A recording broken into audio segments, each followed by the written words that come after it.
कभी जन्नत कहा जाने वाला कश्मीर आज नरक बन चुका है। पहलगाम की वादियों में अब न सुकून है न सैलानी, सिर्फ चीखें हैं, बारूद की बू है और हर तरफ लाशों का सन्नाटा है। गोलियों की बौछार में चीखते लोग, कांपती भीड़ और जो पीछे छूट गए वो लौट कर नहीं आए। 28 लोगों की जान चली गई जो टूरिस्ट बनकर आए थे लेकिन टारगेट बना दिए गए। नमस्कार, आप देख रहे हैं जनतंत्र टीवी और मैं हूं आपके साथ सद्दाम करीम। कोई हनीमून पर था, कोई परिवार के साथ छुट्टी पर। आतंकियों ने ये नहीं देखा कि कौन मुसाफिर है, कौन सेना का जवान। देखा तो सिर्फ मजहब और ट्रिगर दबा दिया। सवाल अब सिर्फ आतंकवाद पर नहीं, सवाल हिंदुस्तान की हिफाजत पर है। क्या वाकई हम महफूज हैं? पहलगाम की ये वारदात चीख चीख कर कह रही है, अब खामोशी से काम नहीं चलेगा, अब आर पार होगा और भारत पाकिस्तान से बदला लेगा। जब ये धुन बजी तो धरती रुक गई अपनी धुरी पर।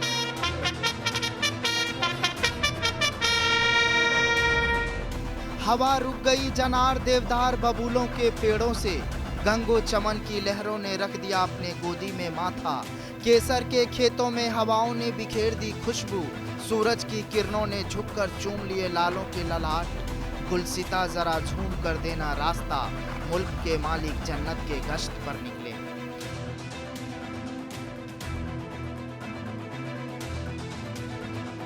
अचानक प्रधानमंत्री खुद सऊदी अरब से भारत लौटे। वहां से लौटे तमाम लोगों की लाशें देखकर सिहर रहा था रोम रोम, चीख रहा था चुप्पियों का शोर।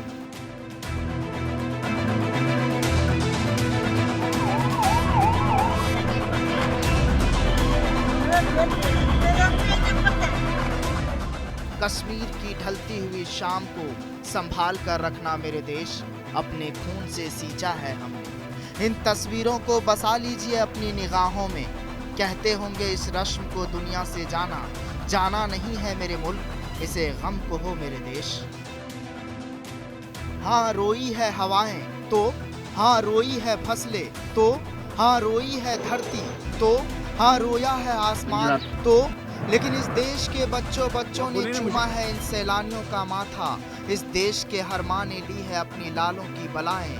इस देश की हर बहन ने बांधी है कलाइयों पे राखियां और आंसुओं के सलवटों में चीखती है भारत की बस्तियां, धन हुआ स्वर्ग।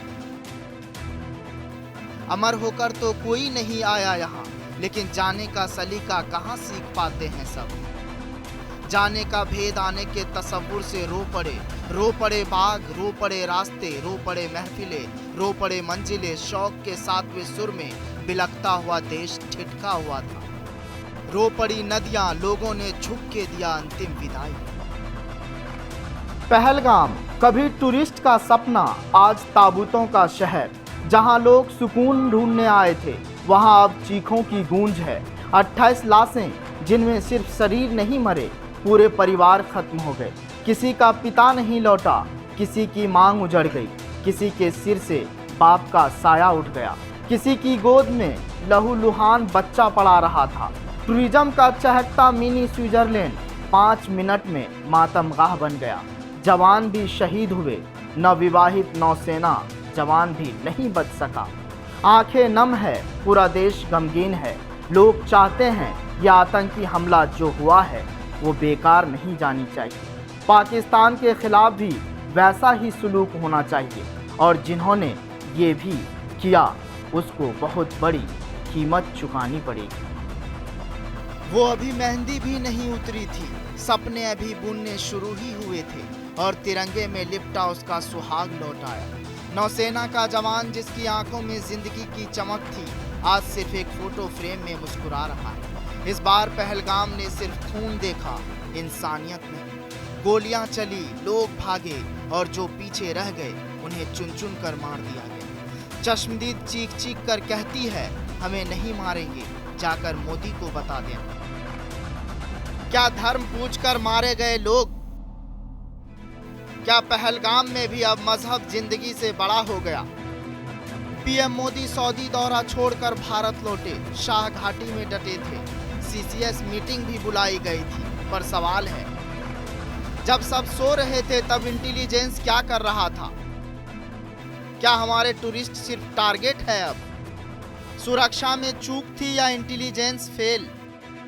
ये हमला सिर्फ पहलगाम पर नहीं, पूरे देश की सुरक्षा पर तमाचा है। जो खून पहलगाम की जमीन ने पिया है, भारत उसका हिसाब लेगा। ये सिर्फ हमला नहीं था, ये ललकार था, और भारत अब जवाब देगा। ऐसा जवाब जो पीढ़ियां याद रखेंगी। 28 लाशें, लेकिन मातम सिर्फ गिने चुने घरों में नहीं, पूरे मुल्क में पसरा हुआ है। ये हमले की सिर्फ आंसू नहीं, लाखों आंखों की नींद, सुकून और सपने बहा ले गया है। पहलगाम की ठंडी वादियाँ आज एक ही सवाल से तप रही है, हमारे अपनों का कसूर क्या था?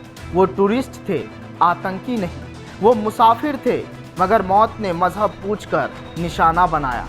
लेकिन याद रखो पाकिस्तान, ये भारत है जहां आंसू बहते हैं मगर बदला लेना नहीं भूलते।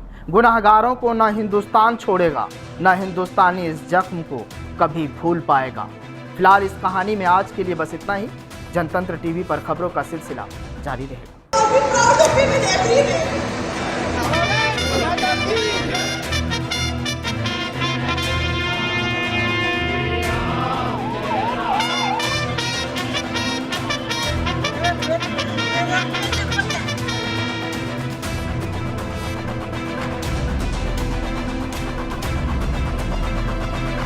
ब्यूरो रिपोर्ट, जनतंत्र टीवी।